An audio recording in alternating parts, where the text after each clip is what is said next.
All right, everybody, just wanted to welcome you back to the dashboard tutorial.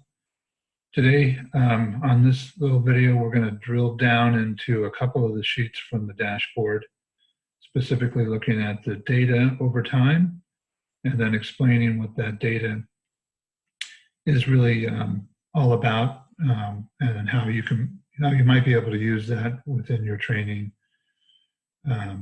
protocols and references. So buckle up and let's go ahead and start going through some of these sheets here on the data that we're actually collecting from the cardio-met profile. We do this testing on the bike or the treadmill. So this is looking at the treadmill profile. We would use this for individuals who primarily do weight-bearing exercise, like running and walking. Or we would, if they were an individual who maybe spending their workout time cycling, or a triathlete who is concerned about their bike and of the three sports of training, then we would do a bike test.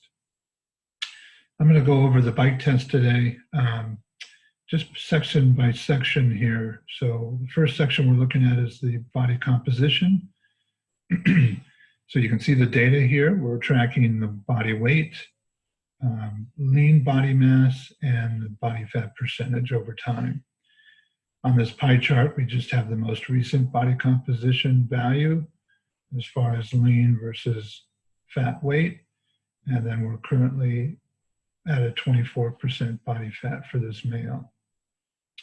You can see here to the right, the bar graph is looking at actual calories per minute burned based off the metabolic profile at the anaerobic threshold. So it's kind of a good way to evaluate how this individual is increasing or decreasing their capability to burn calories. So if we can increase an individual through training, and we can increase their VO2 values at their anaerobic threshold, then we're actually increasing their capability to burn more calories throughout the different training levels, or the sustainable training levels. So at 24%, we might shoot for this 60-year-old to try and get down somewhere below 20% is an ideal. And we're trying to do that without losing lean mass or too much lean mass, especially for an older individual, since that is a valuable commodity we don't want to be losing. So if lean mass stays the same and we're able to get the body fat down to 19%, here's the goal weight, we're going to call the performance weight or ideal weight of the individual. Potential weight. And then down below that section, we're looking at what we're going to call metabolic fitness parameters. Basically, on the metabolic terminology, we're referring to oxygen consumption rate. So it's kind of like just putting in or evaluating what's going on work-wise within the body. It's the physiological response to the testing. And we're looking at specifically 3 different values based on these gauges here, or you can see them reflected in the gauges, where this individual is at. We're looking at the aerobic capacity, or VO2 max, also referred to as functional capacity. We're looking at the anaerobic threshold, which is that level where we see during a ramping or progressive exercise test where we see some kind of a trend change in either lactate or ventilatory response, which suggests that this individual is having a harder time delaying or pushing back fatigue levels. So that's the anaerobic threshold VO2, which is a key indicator of endurance fitness. And then we have the aerobic AET, which is basically where the engine, or at what point in the test is the engine using primarily the fat source. It's actually the highest or near the highest value of fat utilization during that progression in the test before it starts to trend downward and carbohydrates become predominant fuel. That's a key marker for what we're calling metabolic efficiency, but the aerobic threshold is an important health and fitness benchmark. It really tells us a little bit about not only is this individual training well for the long sustained type efforts, but also how well they are using fat for fuel. We'll get into that in a minute. So this individual is kind of borderline on his values. We have norms that we refer to based on age. So we're going to be shooting for the green on these gauges. Each individual benchmark here, we might want to emphasize a certain type of training to optimize. For example, if we're looking at the aerobic threshold, we're really looking at if this individual is low or lower than what we would suggest for the activity they want to be performing in or optimizing. This individual, we may suggest they spend a little more time in their base, trying to work on some emphasis on lower end intensity, so zone 1, 2 on the training zones. For the anaerobic threshold, it's going to require, if we want to see this move up a little bit, that this individual add or subtract, depending on where they're at in their training progression, some intensity, and specifically maybe some sustained or longer interval type work. We often recommend lactate threshold intervals or VO2 max intervals to push up this anaerobic threshold.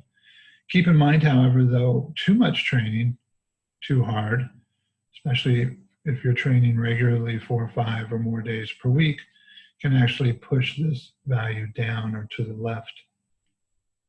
And then, in essence, the adaptation is the ability to tolerate fatigue rather than to push at a level where you're defending against fatigue.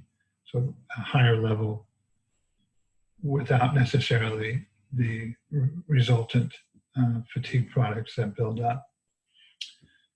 So specific types of intervals here, VO2 max.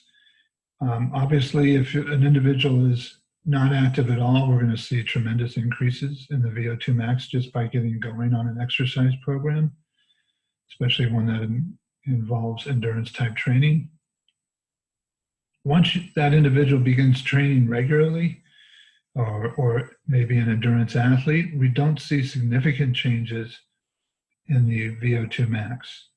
Other than because we look at VO2s in all these areas relative to the individual's body weight, if somebody is actually losing weight, then their VO2 relative goes up. So in other words, we don't necessarily have to train the muscles and the heart to be able to do more work, which is usually the case to increase these VO2 levels. We can just lower the body weight if it's appropriate and the relative VO2 goes up. Obviously, we want to see both things happen if it's appropriate or realistic. As a matter of fact, if we look back over here, we had his initial weight at 24%.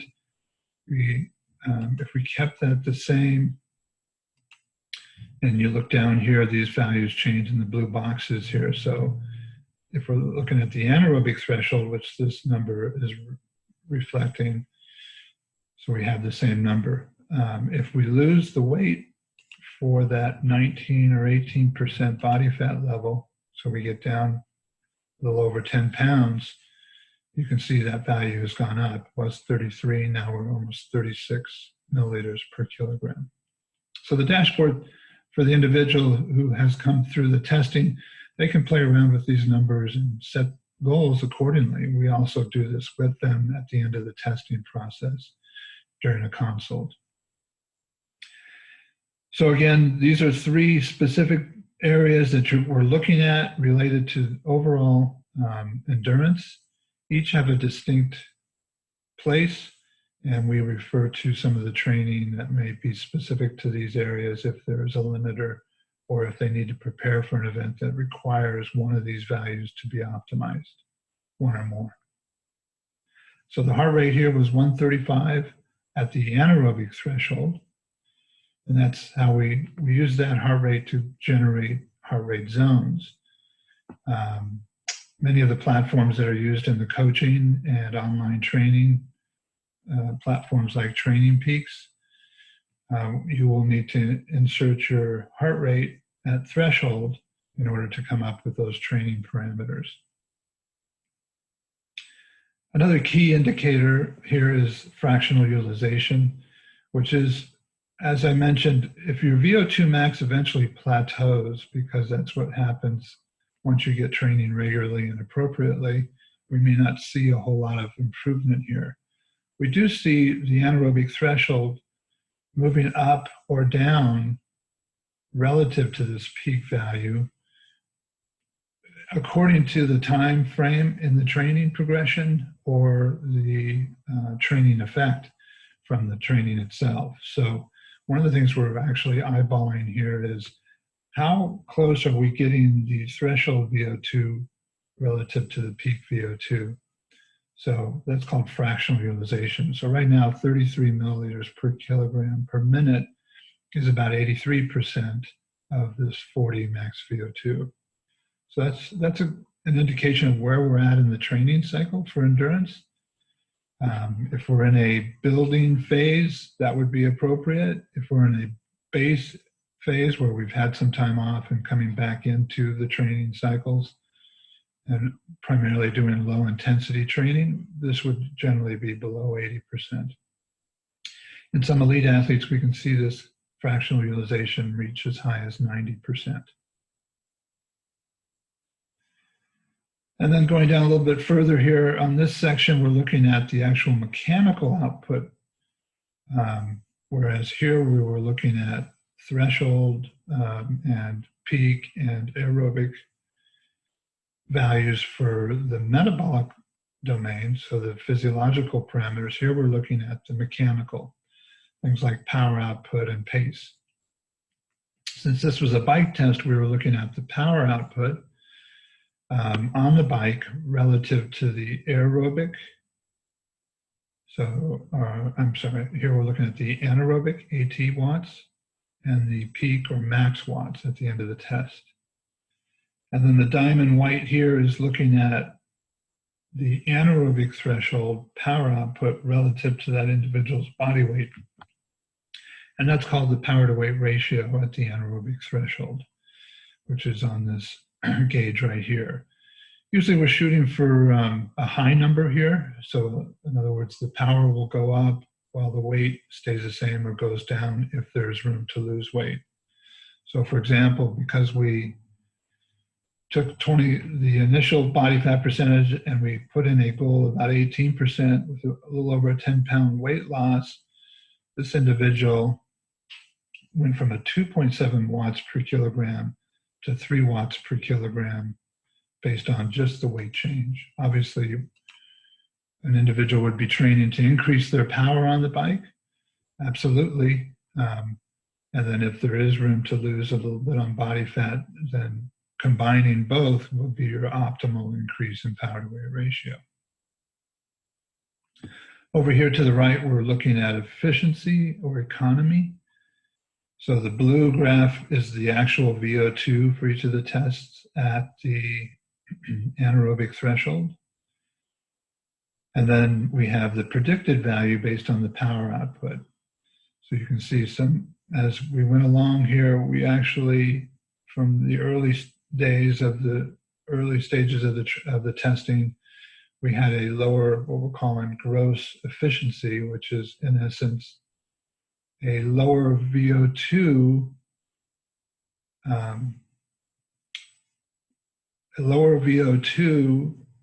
with a higher mechanical output gives us a higher efficiency. So what we want to see with cyclists specifically is the ability to increase that power output and increase the VO2 values to increase that power output. But ultimately, there'll be a limit there on the amount of oxygen increase, but we can still see a power improvement when we're evaluating the endurance of the individual on the bike. And so that's what we call economy. So if O2 stays the same or goes down for a particular wattage output, that's efficiency. So that we have a better neuromuscular adaptation to generate that power. So we're always working on things to improve both, to optimize the metabolic response as well as the mechanical response to training. Another key indicator of ability on the bike, sustainable power, is the anaerobic threshold watts. So this individual has 204 watts at the anaerobic threshold.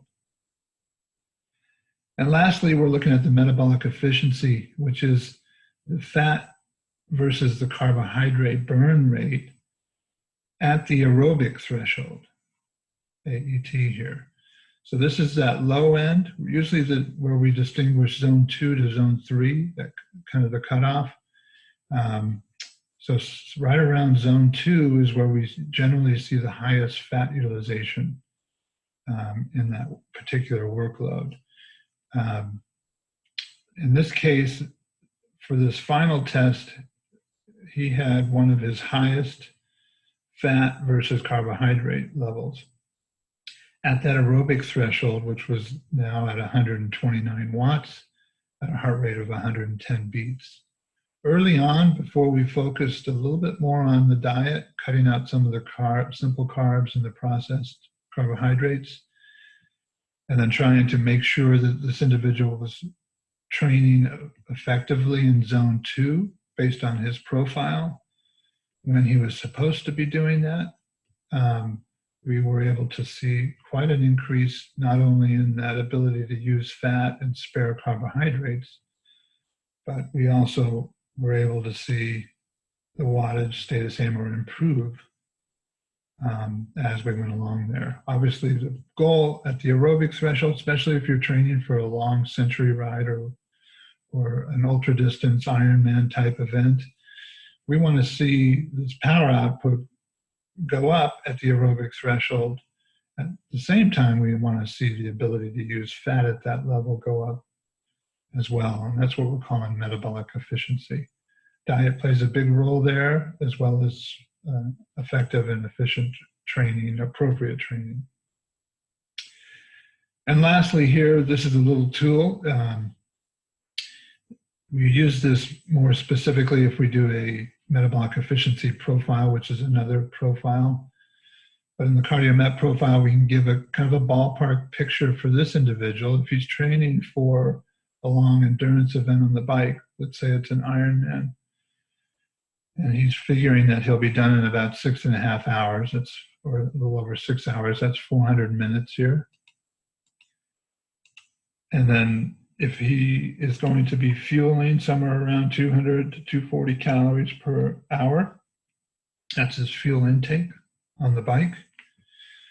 Based off of this amount of carbohydrates, if he's sustaining his workloads and heart rates at this aerobic threshold level, which is a common place to be during a very long ultra distance event, based off his metabolic efficiency here, he's going to have plenty of fuel left in the tank at that aerobic threshold at 200 calories per hour of an intake level.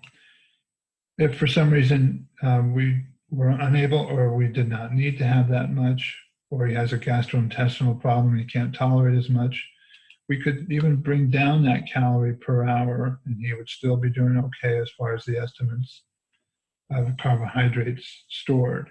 So remember, carbohydrates are a limited fuel source. If you're training too high especially when you're doing a longer endurance event and you don't have good fat utilization, in other words, this whole graph could be all carbohydrates per minute, then you can actually run out of fuel. That's called bonking.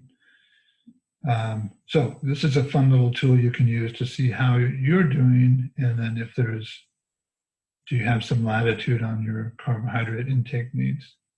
Keep in mind though, during a race or a long event where you're trying to push hard, you will want to try and maximize this carbohydrate irrespective of that metabolic efficiency.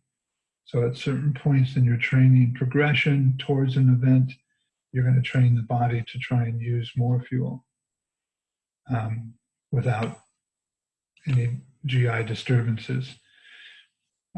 Otherwise, when you're training and spending time at the low intensities and you have good metabolic efficiency, you may not need to be taking in as much fuel. And that can also help you improve that ability to use fat for fuel even further. Okay, so that's a summary of what kind of information you get out of a cardio-met profile. This was specific to a cyclist. Any individual can benefit as far as evaluating how they burn calories. Where are they at their benchmarks? Are they at their age group level of ideal? How can weight adjust some of these indicators or these outputs so that you can optimize not only what you can do in your training, but how you feel during that training? And how can we actually learn how to spare our carbohydrates, do some things in our training to optimize this metabolic efficiency, which can help not only during longer events, but it also provides a better platform to respond to harder training that may come in the future. It can actually contribute to your ability to recover quicker. All right, I hope that helps as far as understanding how the dashboard works. Remember, these dashboards come as part of your testing results on a cardio-met exercise profile. If you have any questions, please feel free to contact me or us at the FitStop Human Performance Lab.